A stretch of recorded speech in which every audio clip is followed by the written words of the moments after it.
everyone. Welcome to Family Aspects. Is Charles and Antonia here, your family, your friend, your hosts today. And we're just here to talk about, some vital truth and some nuggets today about dealing with kids' emotions. How well do you know your kids? How well do you deal with your kids' emotion? Do you know them in and out? Do you know the different between your kids if you've got 1, 2, 3? So do you deal with the 3 of them, separately, or do you deal with them equally or the same? Obviously, the love should be equal. The way you treat them should be equal, but how you do these things is what we're going to be talking about today. So you're welcome. So stay tuned to the end, because there's going to be a whole lot that you're going to be hearing today and learning as well. And leave your comments as well. If there's something you're doing that will help other people, please feel free, leave your comment. Leave these things, because when people read it, they can take some nugget out as well, things that they can apply to themselves, to their family. So yeah, you're welcome. So today we're talking about kids' emotions, how to deal with kids' emotion. How well do you really know your kids? We as parents, it's very easy for us we have 2, 3 children and we just do everything the same way. Whereas, these kids, they react to things differently. They react to, so I can say go to the first child, and that go, I might not say it the same way to the second child, because the second child will react to that in a different way. But if you don't know your kids, there's no way you can actually say these things in the, model the words the way it will suit each child, for like how it works for them. So basically, today we just want to really talk more about it and encourage each and every one. If you've got kids, even if you haven't got kids, maybe it's your friend's kids that you look after sometimes. Maybe it's your neighbor, kids generally. Just try, if you have opportunity to actually look after a child, try and study that child, try and know that child, try and know how the child reacts to things. These things are very important. So, and we're going to be using ourselves as well as, as illustrations, the things we've done that has really helped us. Yeah. So first thing we're going to talk about is really knowing your child. As parents, it's very important that you take time to know your child. The way, when we get a job, for instance, or we get a business, you want to go to business school, you want to learn about that business to ensure you do that business really well. And the same way as well, when you get a job, you want to ensure you go for training, you learn how to do that job to become excellent in that job. So we as parents as well, we have to do that with our kids to ensure we are excellent parent.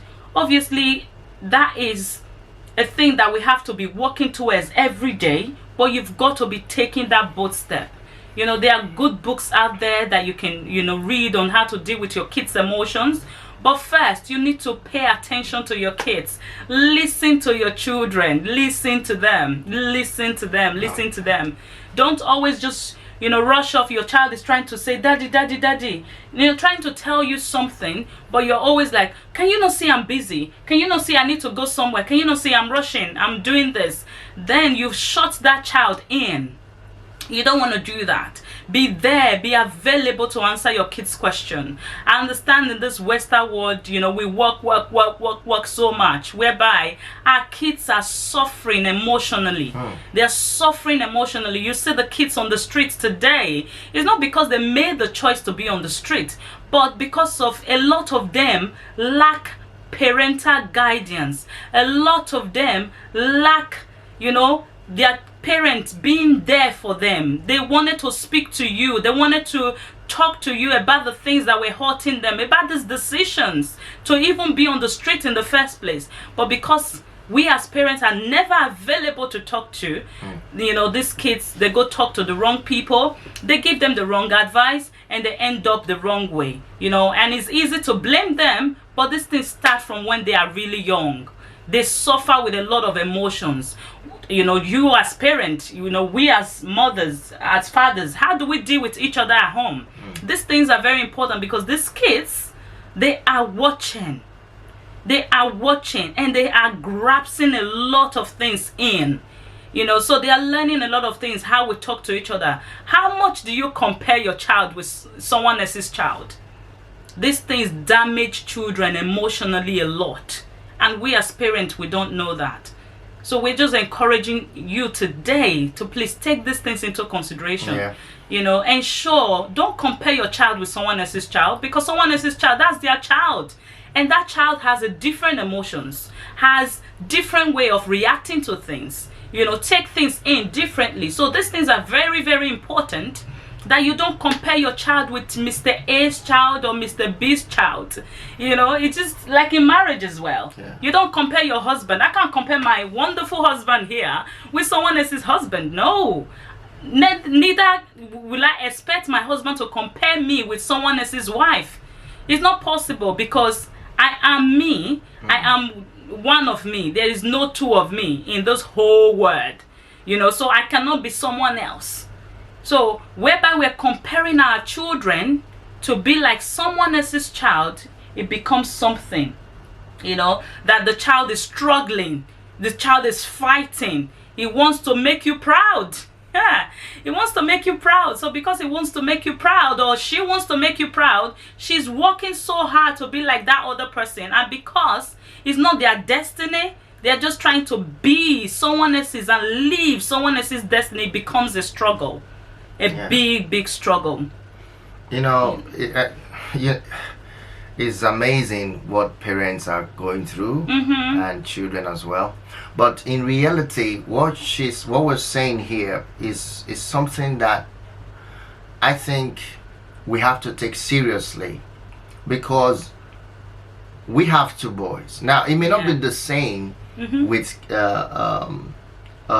if a girl, when you're raising a girl. Yes. All right. So, but we think these are general rules that can be applicable to children. Okay, whether being a male, female, everyone needs someone to talk to. Yeah. Everyone needs someone who will listen to them. Yes. And remember this: at each stage, there are stages in children's lives. In every kid's life, there are stages. Yeah. When a child is being raised from year 1 to year 3, that means from 1 year old to 3 years old, is a stage. Yeah. There are things at that stage is called the tender love stage. In other words, that child needs to be embraced, need to be loved, need to be taken care of, need to see how love works. So it sets the foundation. That's right. For that child, as knowing this is where I am, this is what I'm receiving. It begins to, at that moment, you're sowing a seed of love into that child's life by the way you, the parents, live, by the way you talk to each other, by the way you relate with the child as well, and how you try to discipline that child within that range of age, between 1 to 3. Now, between 1 to 2, the child is beginning to understand how to walk, how to love, how to speak, how to practice some of these normal human things. But when it gets to 3 years old, it becomes so intense in attention grabbing. Yes. He needs more of your attention, more of your love. It tests you. More of your, because within year 3 to year 4, children at that age begin to demand more attention. Yes. Now, if they have brothers and sisters, they will also want to cut them off from that attention. They are selfish with their parents at that level. Yeah. They are very selfish with their parents. They don't want other people to share their parent or share their things. So at that time, they want to grab everything. Yeah. So you need to understand that stage that the child will get to. Yeah. So when you understand that, you will not fight that child. Yes. You will not reprimand that child. You will not discipline that child in the wrong way. Yeah. You will rather learn to correct that child. Yes. That, you know what, these things are what you need to share with your brothers and sisters, or this one is everybody's, so we own everything and it's also yours. You know, I'm not going anywhere, I'm your dad, your mom is not going anywhere, she's your mom. You know, because a lot of times we see these things, we just ignore them. Yeah. We need to communicate the every stage what is going on with the children. And speak to them. And speak to them, communicate. That's what I mean. You speak to them, you communicate, you share what's going on. Then from age 4 to age 5, they begin to learn releasing their love, trying to understand why they need to share what they have. Yes. Because you've been telling them that they think at that age of 3 everything is ours, we own everything. So at the end they're like in year 4 and year 5, they're thinking, why do I need to share this? So there they are starting to enter into the questioning stage of a child, where he needs more explanation from you as a parent why you ask the child not to do such things. That's right. So if you tell a child, don't do this, don't just say don't do this and walk away. You show them the picture why you are telling them not to do it, and then they would like to repeat it to you. You said, Daddy, this is what you said I shouldn't, that's why you said I shouldn't do it. Why? Because you have been able to inscribe in their mind what the picture is like, the consequences and the benefit of such things. That's right. Yes. So again, that comes in from the age of 4, 5. Now when it gets to 6, something starts working in that child, which is curiosity, understanding life. Yeah. That child begins to start asking major questions. You know, reasoning things why people act differently. Yes. So he starts discovering that people are acting differently, and he's asked question, why are people doing things differently? And then that child becomes very, very used to the word why. If you say anything, why? If you ask anything, why? Why, mom? Why, dad? Then it gets into year 7. Now, between that age 7, you need to understand that child will be more intense to know and understand everything that he's doing. Yes. So he tried to ask Questions, yes. He needs explanation. That is where you listen. Yes. That is where you come in. Now, in all of these things, you may be able to, discipline them in 1 or 2 things. Yeah. But you have to discipline them in love. Because we are African parents, so we understand what it means to discipline children. Yeah. But we have learned from the Western world that is a different ball game. Yes. It's a different thing entirely. Yeah. You discipline them with love.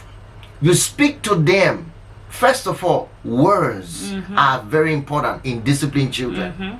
And then you will not do what you threaten them to do. But you may say, well, if you do this, I'm going to. Anyway, we're going to talk about disciplining a child in another series. Okay, not today. But we're just trying to let you know that there are different stages where you have to listen to your child. Yes. Pay attention to them. Yes.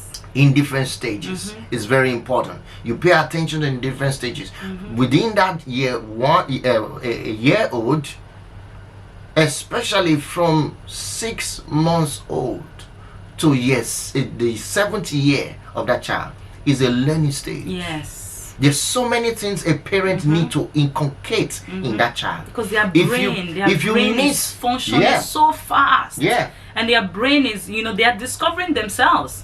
There are lots of things they don't even know within themselves that they would do. They'll be like, wow, I did that. Or this happened to my body. Or that happened.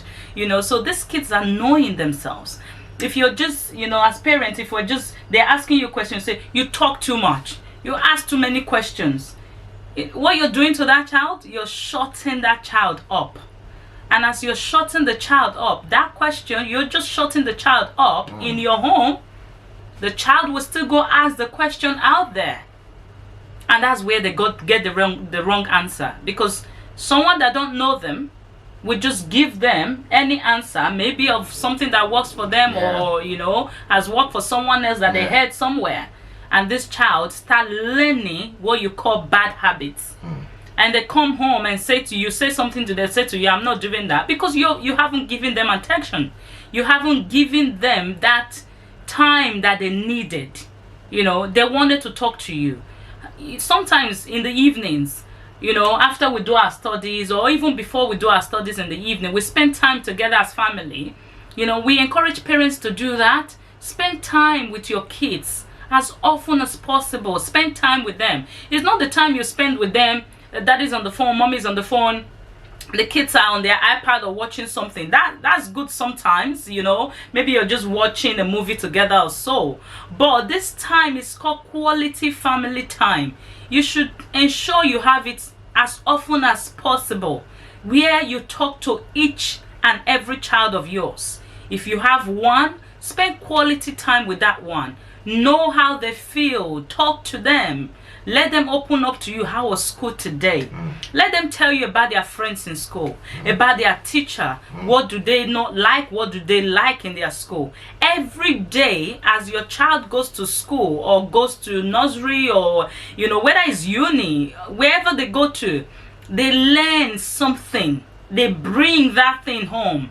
But if you have no time to listen to them, those things will just stay. It will just stay in their mind. You won't know whether they've learned something good or bad. So if they learn something bad, if you open up to them, if you allow them to learn to open up, they will tell you first. They will let you know what they experienced in school, and they say what, and you can say, wow, you mean you learned that?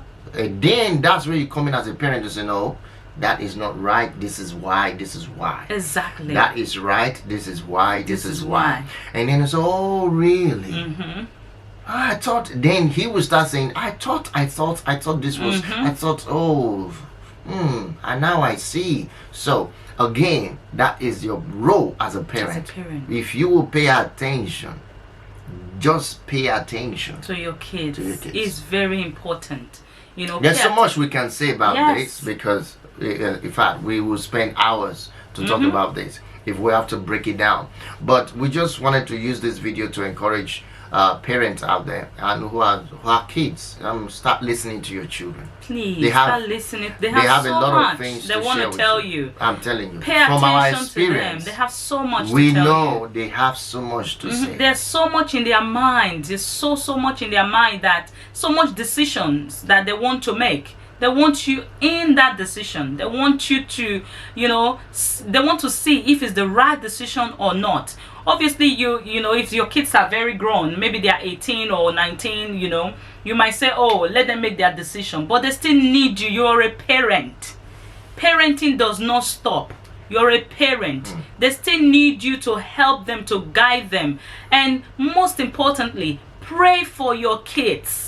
We'll talk about that one. Pray for your kids. We have so many things to say, but we're not going to say all of this on this video. All right, we're almost close to 20 minutes on this time now. That's a long video. You got the point. We're trying to express something very unique to parents here. You got the point. All right, so take it seriously. Start listening to your children. Pay attention to their emotions. Listen to them. Please do not compare your child with other people's kids. I understand. Let me just quickly say this. Sometimes you see a child that is doing really well, maybe in class, or they're doing really well in something that your child is a part of. You can say, oh, can you look at that child? Can you see how that child is doing it? No. I understand parents do that very often. You can see a child and say, oh, this child is doing well in this way. Maybe it's a football, Can you see the way other children are playing? You can take that child. Maybe that child needs a one-to-one coaching. That child is not the one that is able to play that way just yet. Because every child develops in a different way too. That reminds me. I took my first son when he was 4 years old. We registered him for a football club. Yeah. Because I thought he should join football club. He was like, I'm gonna play football. He loves it. But when he gets to the field, oh boy, he is like, are you okay? He's moving as though the wind is blowing him from one angle to another. The way he runs, like he hasn't eaten. And then if he runs a little, it's like he's tired. And when he score, whether he score or not, he roll like Messi, and you know. Floor, you know, he rolls on the grass. And then so funny. he did that for a couple of months. When he was 5, he did that for a couple of months. When he was 5, I said, okay, now I see. Because I almost made the mistake. Because every time he finished, did you see how the other guys were playing? I tried to motivate him. But the more I did that, the more he was intense. Yes. He wasn't comfortable. Yeah. I saw him struggling. Struggling to do panicking the thing. when it's so time he's for football. So later I stopped it. I said, no, that's not going to work. I stopped doing that. I said, you play your best. So he went there and played. And later I asked him, do you want to play football really? He said, Daddy, I don't think so. I don't think so. It's just something that he just likes. So again, he likes it, but it's not in his passion to do. Yes. He likes to use PS to play. He has PS3. He will just play football. Yeah. But again, that's what we're trying to say. Understand your kids. Your kids. Yeah. Pay attention to them. There are things they like to do. There are things they're passionate about. For instance, he's passionate about playing keyboard. We just bought him keyboard ever since. He plays like amazingly. Yeah. And the younger one, the same thing. They are playing, they are dragging with the keyboard. They like music. That's another thing. Yeah. That they both like. They like music. They love music. You see, that's the thing. You need to pay attention to their moods, their direction of interest. Well, there's so much to say. There's so much to say. Thank you, we're guys. We're gonna now continue in the next video, yes. so you're gonna get part 2 of this one. So please don't just once you finish watching this one, you'll see a part 2 with it. You know that we're gonna continue in it. So just ensure you click on that, and yeah. Subscribe if you haven't subscribed to our channel. If you like what we're saying, subscribe, share this video with your loved ones and those you think will need it. Thank you so much for watching, and we'll see you in the next video. Yes. Thank you. See you soon. Bye.